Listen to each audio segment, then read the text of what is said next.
Hello and welcome on DDSR programming channel. Today I will show you how to use the select function. In this tutorial we'll use the iris dataset, and so here I just assign the iris dataset to the variable df.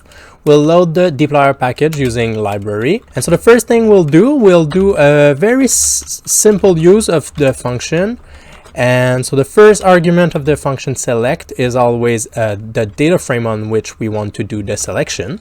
And so let's say that right now we want to select two of the column of df. We'll want to use the column, let's say we want to have the column species and the column sepal length. Do not forget R is case sensitive, and so we print the result here. And we can see that we have selected the column species and the column sepal length from our dataset. If we looked at the right here, we see that our dataset had more variable than that. Let's say now that I want to rather just omit one of my column. Let's say that I want to remove the column species. So I will do a minus species on the column.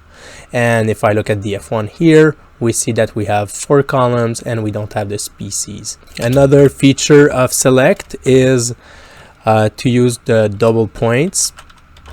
And so df select, and let's say that we want to have the column sepal width to the column petal width.